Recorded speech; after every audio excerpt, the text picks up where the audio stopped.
Okay, so welcome in this class. Today we will learn about the conjugation principles and the corresponding symmetry. So there's a principle called every conjugation principle corresponds to a symmetry in nature.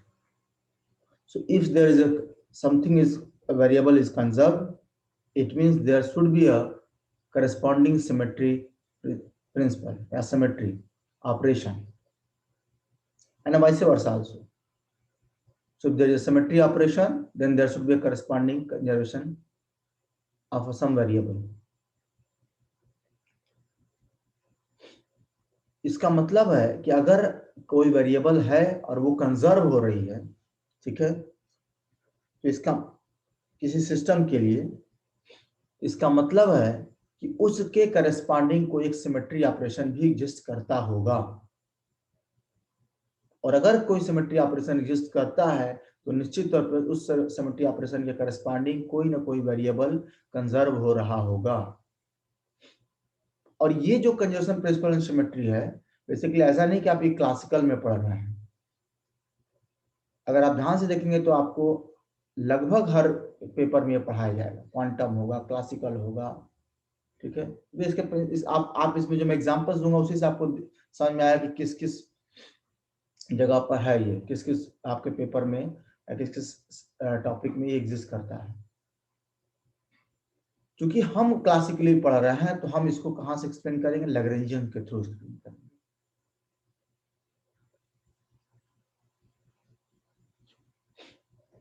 Simple C mathematics एक होता है conservation के लिए, जिसको भी मान लीजिए conserve कराना है, तो कंजर्व कराने का मतलब कांस्टेंट है, तो उसका जो है जो डेरिवेशन है, पार्शियल डेरिवेशन उस टर्म के साथ जिसके साथ जिस रिस्पेक्ट में फंक्शन है वो कांस्टेंट जीरो कर दीजिए।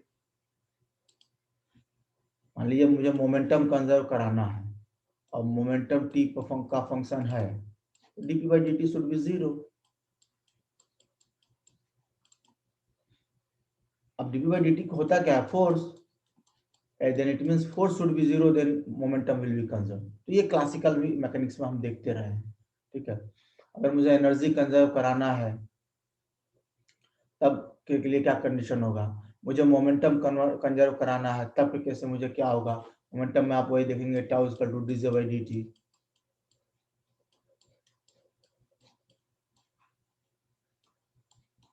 तो अब जो है जी जे अगर कांस्टेंट हो जाएगा टी के रिस्पेक्ट में, इट मींस कि टाउ इज 0, जो टार्क अप्लाई हो रहा सिस्टम पे 0 हो जाएगा तो जे कांस्टेंट हो जाएगा। तो इस तरीके से हमारी कंजर्वेशन प्रिंसिपल जो है आपके हैं न्यूटोनियन मैकेनिक्स में, क्लासिकल मैकेनिक्स में एग्जिस्ट करते हैं, ठीक है, न्यूटोनियन मैकेनिक्स। इसी को थोड़ा सा हम एक्सपैंड कर रहे हैं। मान लीजिए हम लीनियर मोमेंटम का ही टर्म ले रहे हैं, ठीक है, तो कंजर्वेशन ऑफ लीनियर मोमेंटम का मतलब क्या हुआ। अब हम देखिए लीनियर मोमेंटम कंजर्व होने का मतलब है, अगर हम लैग्रेंजियन से देखें तो हमारा लैग्रेंजियन का फॉर्मूला था d by dt of del L by del Q dot J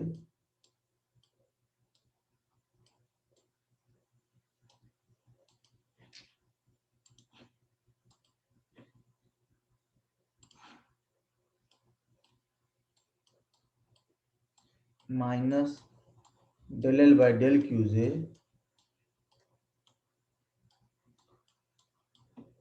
equal to 0। This is Lagrangian equation, ठीक है।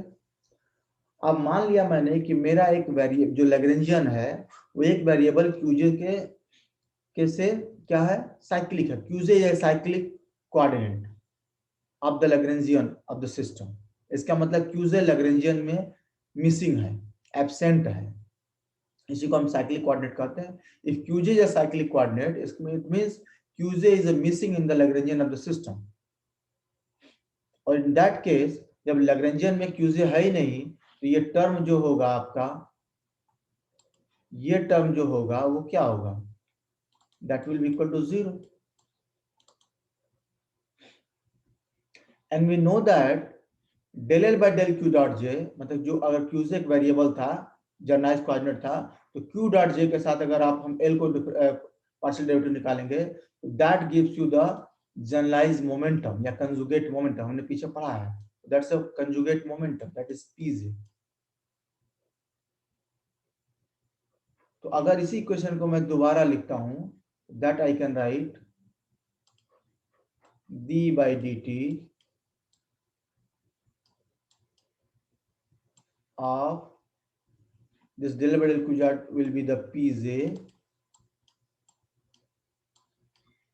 and that equal to 0 and it means pj is constant, pj is constant होगा ना, यहां से आप ऐसे कर सकते हैं that pj is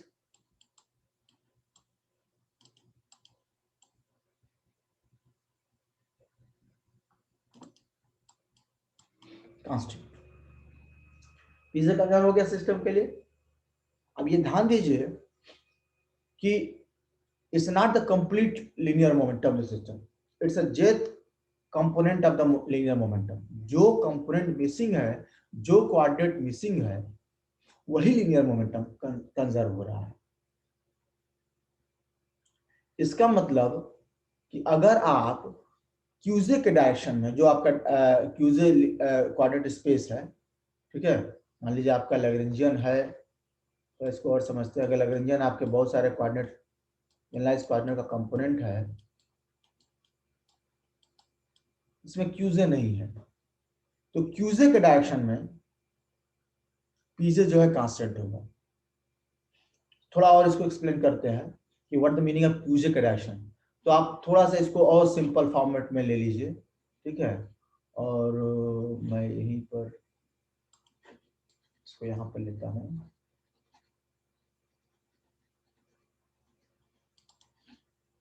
मान लीजिए मेरा लैग्रेंजियन x और z पे डिपेंड कर रहा है, X Y Z coordinate system में मेरा लैग्रेंजियन x और z पर डिपेंड कर रहा है। इसका मतलब है कि मेरा लैग्रेंजियन y पे डिपेंड नहीं कर रहा है, मतलब y साइक्लिक कोऑर्डिनेट है सिस्टम के इस लैग्रेंजियन के लिए, ठीक है, या ऐसे सिस्टम जिसका लैग्रेंजियन इस तरीके से का है, उसके लिए y साइक्लिक कोऑर्डिनेट है। और y साइक्लिक कोऑर्डिनेट है, तो from this mathematics we can know that the py is constant, मतलब y डायरेक्शन में मोमेंटम कंजर्व है, y डायरेक्शन में मोमेंटम कंजर्व है। क्लियर? अगर y साइक्लिक है लैग्रेंजियन कोऑर्डिनेट, जो लैग्रेंजियन के लिए, सिस्टम के लैग्रेंजियन के लिए, इसका मतलब है कि y डायरेक्शन में जो मोमेंटम है वो कंजर्व, ना कि x डायरेक्शन में, z डायरेक्शन में, और नहीं टोटल मोमेंटम, ठीक है। सो y डायरेक्शन में मोमेंटम आपका कांस्टेंट हुआ, कंजर्व हुआ।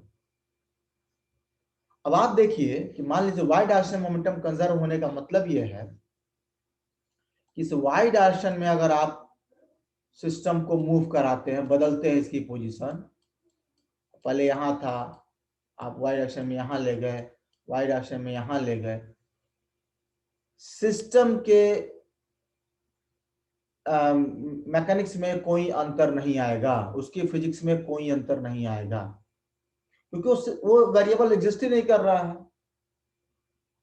उस डायरेक्शन में मोमेंटम आपका कंजर्व हो चुका है, तो उस डायरेक्शन में मोमेंटम कंजर्व होने का मतलब उस डायरेक्शन में फोर्स 0 है। तो उस डायरेक्शन में जब फोर्स है ही नहीं, तो इक्वेशन ऑफ मोशन उसमें काम करेगा ही नहीं। जो भी इक्वेशन ऑफ मोशन होंगे वो किधर होंगे, एक्स और जेड के रिस्पेक्ट में होंगे। इसका मतलब है उस डायरेक्शन में आपकी जो, आप चाहे इस पॉइंट पे लीजिए, चाहे इस पॉइंट पे लीजिए, चाहे इस पॉइंट पे लीजिए, उसके फिजिक्स के रूल्स नहीं बदलने जा रहे हैं। और इसका मतलब है कि इसके करस्पॉन्डिंग, इस लाइन के करस्पॉन्डिंग, ठीक है, जो आपके सिस्टम है वो सिमेट्रिकल होगा, और इस सिमेट्रिकल स्पेस को बोलते हैं translational in space. So I should not से ट्रांसलेशनल इन स्पेस, जब हम कहेंगे translational in space, then it will be the 3-dimensional. I will say translational in a linear axis, ठीक है। आपके एक्स में हम ट्रांसलेशन कर रहे हैं, वाई में मूव करा रहे हैं, जेड में मूव करा रहे हैं, तो एक सिमेट्री ऑपरेशन आपका एग्जिस्ट कर गया।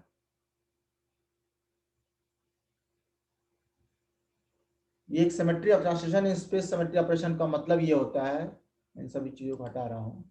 तो हमने ये समझ लिया कि कंजर्वेशन प्रिंसिपल क्या है, ये हमने समझ लिया।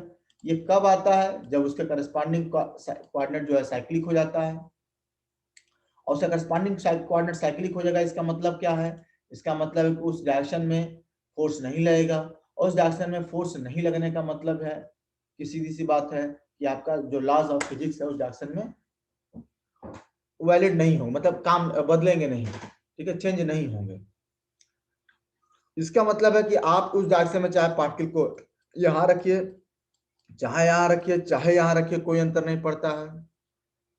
इसका मतलब इस डायरेक्शन में कोऑर्डिनेट का जो ओरिजिन आप चाहे जहां रखिए कोई अंतर नहीं पड़ता है, ठीक है। इसका मतलब है कि इस डायरेक्शन में एक सिमेट्री ऑपरेशन आ जा रहा है, वाई के डायरेक्शन में एक सिमेट्री ऑपरेशन आ जा रहा है। आप कहीं भी रखिए इक्वल सेम दिखता है, सिमेट्री ऑपरेशन क्या ही है। अगर आप किसी पॉइंट वाइज ये आपका ट्रांसलेशन सिमेट्री कहेंगे, तो ट्रांसलेशन सिमेट्री का मतलब ही होता है कि आप जो है, अगर मान लीजिए किसी पॉइंट एक्सिस एक्स पे है, ठीक है, तो आप उसको सिमेट्रिकल शिफ्ट करके एक्स माइनस ए पे लेके चले जा रहे हैं। क्यों? क्योंकि आपने ओरिजिन बदल दिया है, लेकिन कुछ बदला नहीं, आपने उसकी पोजीशन चेंज की in direction of Y, coordinate axis coordinate position इसकी चेंज कर दी, लेकिन उसकी फिजिक्स नहीं बदली। That's called symmetry. So that symmetry is called translation in space या translation in axis. तो ये पहले तरह का हुआ, जहां एक लीनियर मोमेंटम कंजर्व हुआ। तो लीनियर मोमेंटम कंजर्व हुआ, इसका मतलब है कि ट्रांसलेशनल सिमेट्री आएगी, पार्टिकल मूव करेगा, एक्स वाई जेड जहां भी मूव करा लें आप। अगर दो साइक्लिक कोऑर्डिनेट कर देंगे तो दो डायरेक्शन में मूव करा सकते हैं आप। तीनों कांस्टेंट करना चाहें तो तीनों डायरेक्शन में उसको मूव कराइए और सिमेट्रिकल होगा, कोई चेंज नहीं होगा उसके पोजीशन उसमें फिजिक्स में। ओके, इसी तरह का एक सिमेट्री ऑपरेशन है आपका conservation of energy leads to a symmetry operation called translation in time. कहने का मतलब है कि अब मेरा एनर्जी कंजर्व होगा, ठीक है, और एनर्जी कंजर्व कब होगा, तो इसके करस्पॉन्डिंग कोई ना कोई निश्चित तौर पर साइक्लिक कोऑर्डिनेट होगा, और वो साइक्लिक कोऑर्डिनेट क्या है, टाइम है। तो अगर मेरा टी एक साइक्लिक कोऑर्डिनेट है, ठीक है, देन एनर्जी जो है that's del L by del T, जो आपकी एनर्जी है वो क्या होगी, वो एक कंजर्व क्वांटिटी हो जाएगी। और अगर वो कंजर्व क्वांटिटी है, इसका मतलब टाइम के रिस्पेक्ट में एक सिमेट्री ऑपरेशन आ जाएगा, एग्जिस्ट करेगा। कंजर्वेशन आया तो सिमेट्री ऑपरेशन एग्जिस्ट करेगा, और ये सिमेट्री ऑपरेशन एग्जिस्ट किया, इसका मतलब जो लॉज ऑफ फिजिक्स है वो टाइम वाले पैरामीटर पर डिपेंड नहीं करेंगे। तो आप कोई एक्सपेरिमेंट कर रहे हैं, अब आप एक्सपेरिमेंट का initial time t equal to 0 पे लेते हैं, कि initial time t equal to 10 minute पे लेते हैं, कि 2 आवर पे लेते हैं, इससे फिजिक्स नहीं वैरी करता है। फिजिक्स इससे वैरी नहीं करेगा, क्योंकि सिस्टम की एनर्जी कंजर्व है। अगर आप टाइम के रिस्पेक्ट में चेंज कर रहे हैं, मान लीजिए आप एक कोई एक्सपेरिमेंट कोई भी सिस्टम है जो आप उसमें आपने t इक्वल टू 0 पे उसको डिफाइन किया, तो ट्रांसलेशन टाइम इन आप ट्रांसलेशन सिमेट्री अप्लाई करिए या ट्रांसलेशन ऑपरेशन अप्लाई करिए टाइम में। इसका मतलब है कि टाइम इक्वल टू 0 के जब हम एक्सपेरिमेंट को लेकर चले गए टाइम इक्वल टू 1 आवर पे, तो अब जो टाइम में डिफरेंस आया, टाइम नाउ ये जो टाइम 0 था इसको मैंने चेंज कर दिया, और ये सम टाइम टी डैश हो गया, that is t plus 1 hour. ठीक है, 1 आवर को हम अगर मिनट के टर्म में लिख दें तो चलिए 60 मिनट, ठीक है, यस, सेकंड के टर्म में 3600 सेकंड्स का। अब ये ऑपरेशन हो गया, जो टाइम को मैंने चेंज किया। अब पूरे की पूरी फिजिक्स में मैं यही यूज करूंगा, लेकिन उसके बावजूद principle law of physics change नहीं होने जा रहा है, क्योंकि हमने आपको पहले बताया कि उस डायरेक्शन में अगर सिमेट्री है तो इसका मतलब है, उस डायरेक्शन में अगर कंजर्वेशन है इसका मतलब वो साइक्लिक कोऑर्डिनेट है, उसका मतलब है ही नहीं सिस्टम में, उस पर उससे अंतर पड़ ही नहीं रहा है, तो आप शिफ्ट कराइए उस डायरेक्शन में, कोई अंतर नहीं पड़ता है। तो अगर टाइम की translation in time symmetry operation है, ठीक है, then there will be a conserve quantity called conservation of energy. तीसरा टर्म हमारा है इसी तरीके से कंजर्वेशन ऑफ एंगुलर मोमेंटम। अब एंगुलर मोमेंटम को आपको कंजर्व कराना है तो कौन सी सिमेट्री ऑपरेशंस होगी, मतलब कौन सा टर्म होगा जो साइक्लिक होगा, तो आप जाहिर से बताओ एंगुलर मोमेंटम होगा तो ये पोलर कोऑर्डिनेट में लेंगे तो एल जो है लैग्रेंजियन मान लीजिए आपका वो आर और थीटा का कंपोनेंट हो गया, मैंने पोलर में आर थीटा हो जाएगा तो आर डॉट थीटा डॉट भी होगा, दो आपके जनरलाइज कोऑर्डिनेट है ना।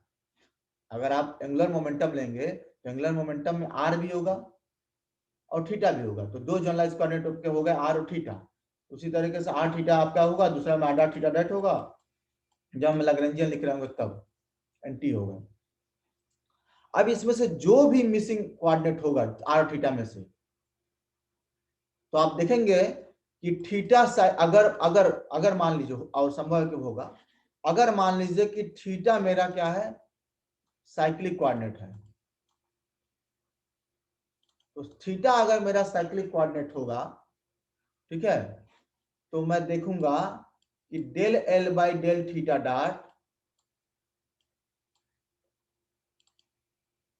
ये क्या होगा कांस्टेंट होगा, पता है ना मुझे, क्योंकि अगर थीटा साइक्लिक है तो del L by del theta zero हो जाएगा, तो del L by del theta dot D by D T of del L by del theta dot zero होगा, तो del L by del theta dot constant होगा। और del L by del theta dot क्या है, it's called generalise momentum. लेकिन कौन सा momentum, अब ये एंगुलर थीटा एंगुलर है तो उसका मतलब एंगुलर मोमेंटम हो गया, दिस इज पी थीटा, इसका मतलब एंगुलर मोमेंटम कांस्टेंट होगा। तो एंगुलर मोमेंटम कब कांस्टेंट होगा, जब थीटा आपका साइक्लिक कोऑर्डिनेट होगा, और थीटा साइक्लिक होने का मतलब है कि इस डायरेक्शन में अगर आप कोई ट्रांसलेशन डालते हैं, कोई सिमेट्री ऑपरेशन रखते हैं, तो वो एग्जिस्ट करेगा, या एक कह सकते हैं कि कोई सिमेट्री ऑपरेशन इसमें एग्जिस्ट करना चाहिए, क्योंकि आप उस डायरेक्शन में अगर कोई चेंज करते हैं तो कोई अंतर नहीं पड़ने वाला है। इसका मतलब है कि अगर आप rotation in space symmetry operation apply करते हैं, that is rotation in space, इसका मतलब थीटा के हिसाब से आप बदलिए, ये थीटा चेंज करिए, ठीक है, then this operation will be a symmetry operation, क्योंकि एक साइक्लिक कोऑर्डिनेट है, सिस्टम इस पर डिपेंड नहीं करता, सिस्टम का लैग्रेंजियन थीटा पर डिपेंड नहीं करता। अब थीटा बदलिए सिस्टम का लैग्रेंजियन नहीं बदलेगा, तो सिस्टम का लैग्रेंजियन नहीं बदलेगा, इसका मतलब corresponding angular momentum that is angular corresponding momentum that is angular momentum वो कांस्टेंट होगा। और इसका मतलब है कि थीटा के रोटेशन में या थीटा में, या कह सकते हैं कि रोटेशन इन स्पेस में एक सिमेट्री ऑपरेशन एग्जिस्ट करेगी, लॉज ऑफ फिजिक्स इस पर डिपेंड नहीं करेंगे, क्लियर है। आप ओरिएंटेशन, आप एक्सेस को चेंज कर दीजिए, आपने एक बार फिजिक्स इसके लिए लिखी थी, ठीक है, इस थीटा के लिए, और फिर आप फिजिक्स जो है थोड़ा सा एंगल बदल दीजिए, ये कोऑर्डिनेट एक्सिस ये ले लीजिए और ये थीटा बदल दीजिए, फिजिक्स बदलेगा नहीं, सेम है। आपने एक चीज गौर किया कि जब आप पोजीशन ले रहे थे एक्स, तो आपको वो मोमेंटम कांस्टेंट मिल रहा था, लीनियर मोमेंटम का टर्म। आप टाइम ले रहे थे तो आपको एनर्जी कांस्टेंट मिल रहा था, ठीक है, और करस्पॉन्डिंग आपका सिमेट्री ऑपरेशन। जब आप थीटा ले रहे हैं, थीटा साइक्लिक कोऑर्डिनेट ले रहे हैं, तब आपका एंगुलर मोमेंटम जो है, जिसको आप पी थीटा कहिए जनरलाइज्ड कोऑर्डिनेट केस में, या जे कहिए क्लासिकल मैकेनिक्स टर्म में, ये आपका कांस्टेंट है। क्या इन सभी वेरिएबल्स को देख के आपको कुछ याद आ रहा है? This Eisenberg uncertainty principle, remember, uncertainty in position and uncertainty in momentum must be greater than equal to h cut, uncertainty in time, uncertainty in energy must be equal to greater than h cut, uncertainty in theta, uncertainty in angular momentum must be greater than h cut.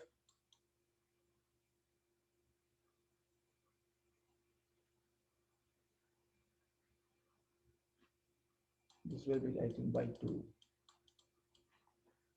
देखिए वही चीज है ये,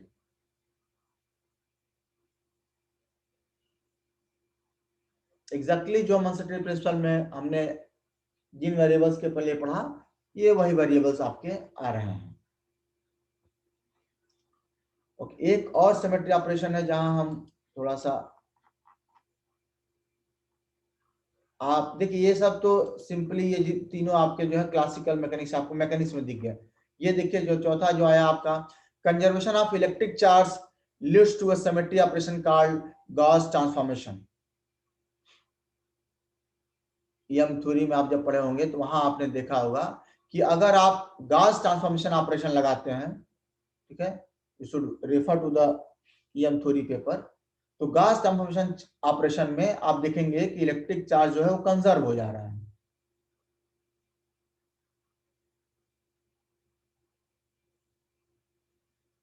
सो this is also a conservation principle. Symmetry क्या है, symmetry operation क्या है, वो गॉस ट्रांसफॉर्मेशन है। ऐसा है तो फिजिक्स बदलना नहीं चाहिए, तो ई और बी आपका अनअफेक्टेड है इलेक्ट्रोमैग्नेटिक फील्ड। स्टैटिक्स में देखिए थोड़ा सा अब ये ब्लर हो गया है, ध्यान से देखिएगा। स्टैटिक्स मैकेनिक्स में देखिए इसका एक एप्लीकेशन, स्टैटिक्स मैकेनिक्स में कह रहा है कि जो सिस्टम की स्टैटिक्स है, एमबी है कि बी है कि एफडी है, कोई सिस्टम हम तीन फॉर्मेट में उसको देखते हैं। मैक्सवेल बोल्ट्जमैन स्टैटिक्स है कि एफडी स्टैटिक्स फॉलो कर रहा है कि बी स्टैटिक्स फॉलो कर रहा है। तो जो स्टैटिक्स है सिस्टम की वो कंजर्व रहती है। स्टैटिक्स जो आपके सिस्टम की होती है वो कंजर्व रहती है। और ऑपरेशन आप क्या लगाते हैं, ऑपरेशन आपके पास होता है कि एक सिमेट्रिक ऑपरेशन है जो कि मानता है कि सिस्टम का जो वेव फ्रंट है उसका, सॉरी वेव फंक्शन जो है उसका जो कैरेक्टर है वो बदलने से रहा, वो नहीं बदलेगा। तो अगर आपके सिस्टम के वेव फंक्शन का कैरेक्टर नहीं बदल रहा है तो निश्चित तौर पे उसकी स्टैटिक्स जो है वो कंजर्व रहेगी।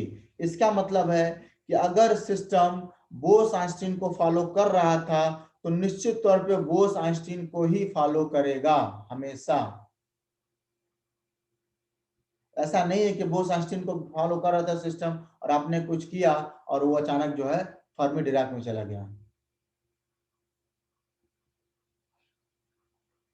एक सिस्टम को आप बोस आइंस्टीन स्टैटिक्स में देखते हैं, उसी सिस्टम को आप फर्मी डिराक में भी स्टडी कर सकते हैं, ठीक है। लेकिन you have to change the system, you have to manipulate the system.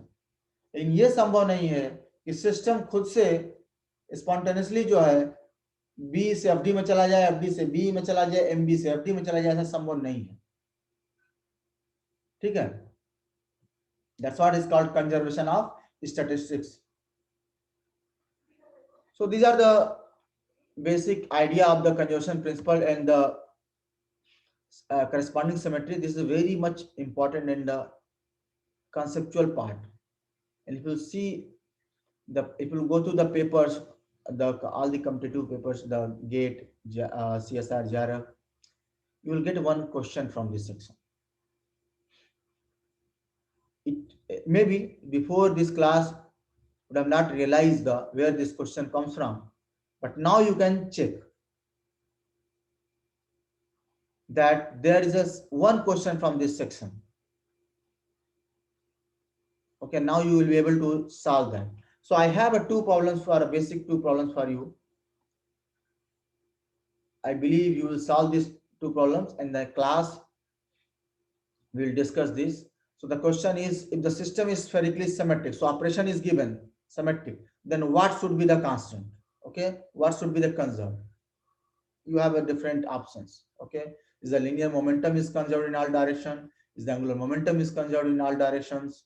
Is the Lx, Ly are conserved or Px, Py is conserved? Then, so you can guess here. Okay. And then the next is the system is symmetric only about z axis. These are like a translation in space. Then which coordinate will be the conserved quantity? Okay, see the L and P, there should be in the problem, it's a well defined. Okay, ठीक. So by this way we are done with the principle, this conservation principles and the symmetry operations. In the next class we will start with the Hamiltonians of the system. Thank you.